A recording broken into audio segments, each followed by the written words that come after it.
Kingdom Hearts is one of the most beloved video game series of all time, but I've been ignoring it for years because, well, it's a series I didn't really know if I'd like, mostly because I did have some preconceived notions about how confusing the story is supposed to be, and I also had my doubts as to how well you could even successfully mix Final Fantasy, a series that was at the time known for its serious and often tragic storytelling, and mix that with, Donald Duck.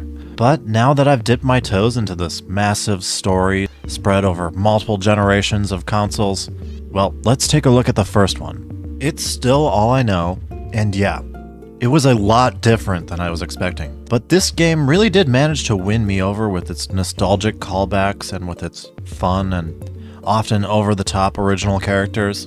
Kingdom Hearts is a collaboration between Disney and Square Enix. The game launched on the PlayStation 2 all the way back in 2002, before I could just buy things that I want. And since I grew up in a Nintendo family, that meant that I missed out on a lot of great PlayStation 2 games. I loved my Cube, but seriously, there were only like 5 role-playing games on this damn thing. I actually did go back and play some PS2 games once I finally picked up a PlayStation 3, like Final Fantasy X, Final Fantasy XII, Dragon Quest VIII, a few other big ones too, but unfortunately, it's a console generation that I largely missed out on. Now, Kingdom Hearts started out on the PlayStation 2, but over the years, these games did find their way onto various other consoles, and I would often hear about them, because, these names are kind of notorious in their own right. Recoded, Rechain of Memory, Remix, Final Mix, 2.8 Final Chapter Prologue, 0.2 358 over 2 days? What the f*** does any of this mean? To this day, I still don't know. But for as daunting as all of that is, well, now everyone can play most of, if not all of the entire series of Kingdom Hearts on pretty much any modern console. So no more excuses for me. And I can now say I've beaten the first game, and it was really good. It's not exactly what I was expecting, and that's to say, I was making a lot of assumptions beforehand. I knew about Sora and his stupidly big shoes.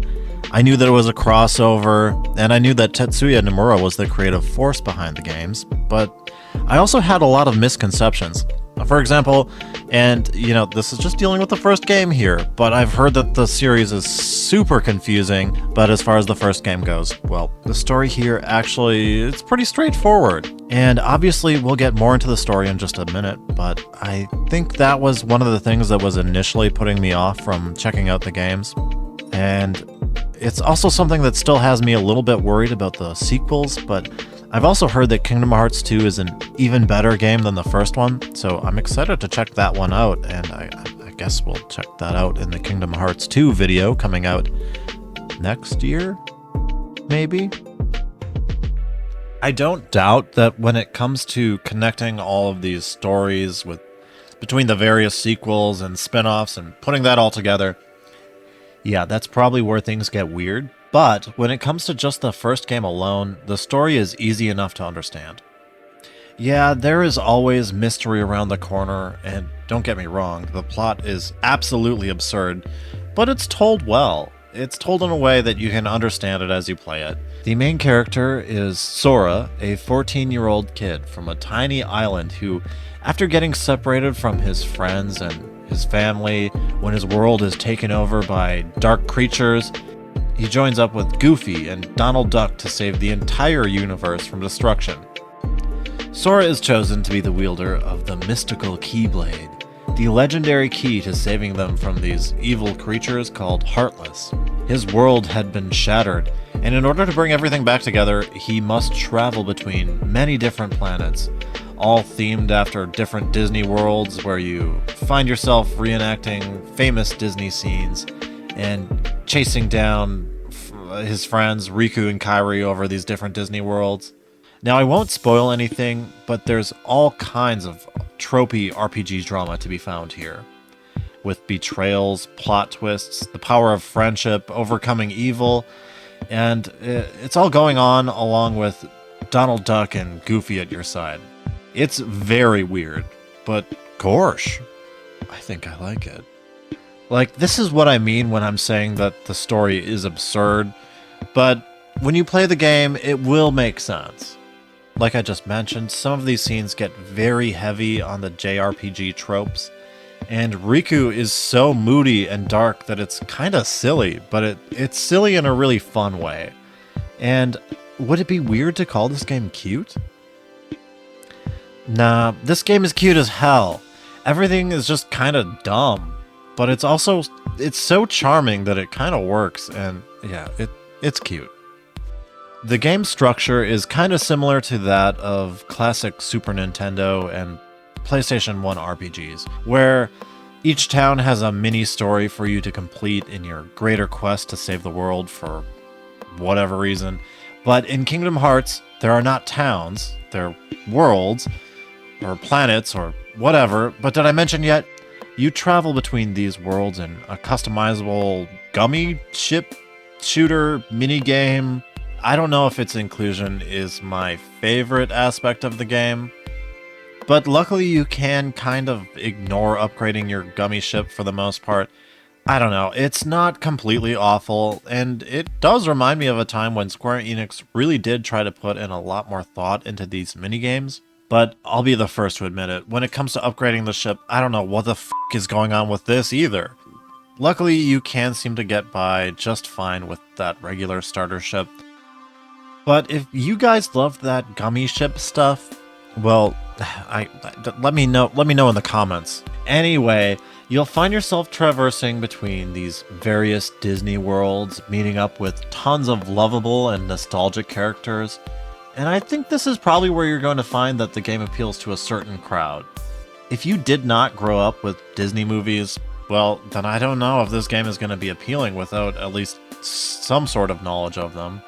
And as an adult in my 30s without any kids, I'll be honest, there were characters popping up in here that I hadn't thought about in decades. And like I mentioned, the game just oozes nostalgia. From swimming around with Ariel and jumping across treetops with Tarzan, exploring the game's many different Disney worlds, it is probably my favorite aspect of the game. Which is weird to say. That's another misconception I had here. I thought that we would be dealing with a lot more Final Fantasy stuff. I figured that, that would probably be my favorite aspect of the game. But no, not really. The Final Fantasy characters mostly just hang out in one world, and the rest is all Disney. But I did end up loving all of these different Disney locations so much more than I thought I would. After completing each world, I was always super excited to see which Disney movie would be featured next, and see how that game would be turned into some kind of weird platformer style level to explore. That was another surprise I had. I had no idea that this game was so influenced by 3D platformers, but it really shows in certain levels. Unfortunately, that's not to say that these worlds are perfect. Some of the level design can undoubtedly be pretty frustrating to navigate. Some of them are extremely easy to get lost in, but overall, they work pretty well, and at least the levels do a great job at mixing up the gameplay. I will say I didn't love the controls for swimming, but I survived it. For the majority of the game, Sora is on a quest to rid these awesome Disney worlds of all these evil, heartless guys, but how's the actual combat play out? Sora will find new Keyblades throughout the game that you can use for your main physical attacks and combos, and those can be combined with a few trusty Final Fantasy-style spells to use. You'll occasionally find yourself using a summon or a healing item, but combat is mostly focused on just mashing stuff with your Keyblade. And it's a pretty simple system that, for the most part, it works. As you learn enemy patterns, you can pull off some parries, and they always feel great. But, well, in my opinion, it does feel a little dated and clunky at times. Navigating menus in combat is something that never felt completely comfortable to me. But the battle system works, and Sora controls really well, outside of swimming and flying around. Paired with a camera system that seems to go out of its way to piss you off, I felt like the underwater combat led to some unnecessarily difficult fights. However, generally speaking, the overall difficulty was something that I was actually pleasantly surprised by. Some of these boss fights are hard, but grinding out the fight and finding out their weaknesses is always satisfying in the end. There were a few fights that really tested my patience, but that only makes the win feel so much sweeter. These boss fights against giant Disney monsters where you have to climb up on their bodies and take them out in really fun ways, it's awesome. And in concept alone, they are fantastic ideas. It's just unfortunate that some of the fights can be a little cumbersome at times. Now, the leveling and experience system is pretty run-of-the-mill stuff here. Defeat enemies, gain XP, level up, stats go up. You'll either find or buy better equipment occasionally, of course, and as you level up, you'll unlock more skills, stronger spells, and attacks. The thing is, though, you genuinely feel Sora getting stronger as you level up. In the beginning of the game, Sora can't even do a dodge, but as you progress, you'll unlock new ways to fight that really make the combat open up. But before we can move on from the gameplay, there's a few other issues that I just can't ignore. First off, it's a pretty minor thing, but the menu system for equipping items, it's an absolute nightmare to deal with. There's no excuse for this kind of madness on a PlayStation 2 game. Just equipping a few potions on the party members takes you through like a million different menus. And on the subject of party members, that's the other issue I had. Donald Duck and Goofy join you for most of the game, but sometimes they're just absolute morons. Unless you load them up with potions, which again, takes way too long, these guys seem to spend a lot of the time knock the hell out, especially during the crazier boss fights. Now, I will say they get a little better by the end once they start learning some decent abilities, but for a good portion of the game, I really didn't feel like they were doing much out there, aside from just giving the enemies another target. Now, one thing I do want to go back to real quick is the Final Fantasy stuff. So obviously Kingdom Hearts is very heavy on the Disney side of the collaboration, but there's still a lot of Square Enix characters and themes present in the game. It's just handled very differently than the Disney elements. The Final Fantasy characters all seemingly coexist together in their own world, Traverse Town, which seemingly exists as this combination of multiple shattered worlds. But it's just kind of weird. Like, Sid Highwind is here, Aerith is here, and Squall, Leon, he's here, but despite them behaving similar to the original characters, they're not exactly the same people. Titus, Waka, and Selphie, for example, aren't even from the Final Fantasy world, they're just straight up living on Sora's Island. Like, if Kingdom Hearts Selphie ran into Leon, would she even know who the hell he is? Because sometimes it seems like they do know about the games that they're actually from, but other times, I don't know, I can't tell. It's just so weird. But I guess they really exist more as cameos anyway. Outside of a few scenes early on, these Final Fantasy characters don't do a whole lot to advance the story. But hey, there's Moogles too, so that's cool at least. I am curious to see how the next Kingdom Hearts games will use these characters.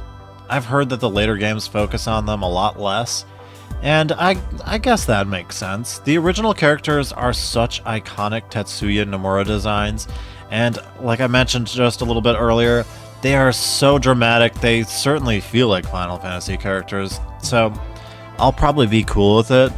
Kingdom Hearts really shows its Square Enix side when it comes to the themes that are present in the game.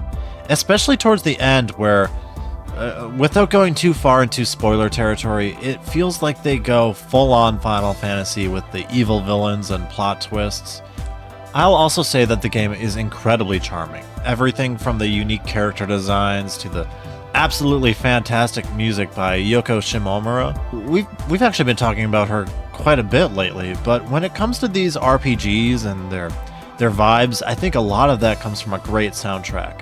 Kingdom Hearts has a ton of great original songs here, and it also remixes a ton of cool classic Disney songs, and if I had one complaint, some of these loops are a little bit too short and they can be a little repetitive, but for the most part the music is fantastic. And outside of the music, the game has those classic sounding Final Fantasy cursor sounds. Attacks and spells all sound good, and the game's voice acting is really enjoyable. Although it can be a little corny at times, it's also worth mentioning that this voice cast has some crazy big names in here. Haley Joel Osment as Sora, David Boreanaz as Leon, Mandy Moore as Aerith, and even freaking Lance Bass from NSYNC as Sephiroth. The English voice cast is nuts, and they even bring in a ton of original Disney voice actors as well. So from the sound department alone, this game is absolutely enjoyable to listen to. Overall, Kingdom Hearts is a great action RPG from Square. I think even back in the day, it served as a great way for people to introduce themselves to Final Fantasy. And it's crazy that you can even see how the game design of Kingdom Hearts still continues to influence modern Square Enix games, such as Final Fantasy VII Remake.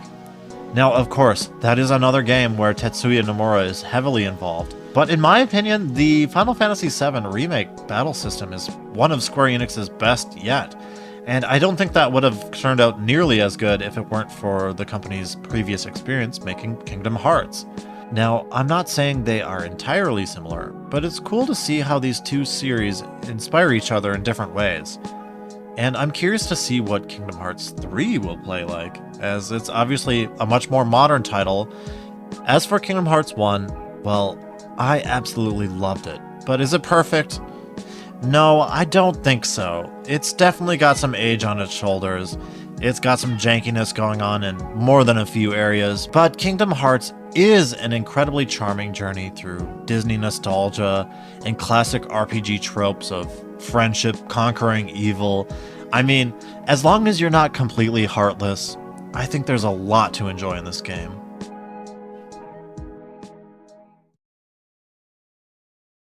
I'm sorry for that wordplay. That was awful. That was bad. But you know what's not awful? Subscribing to the channel for even more videos about RPGs, Final Fantasy, and stuff like that. Yeah. Darkness. Darkness. Darkness. Darkness. Darkness. Darkness. Darkness. Darkness. Darkness. Dark.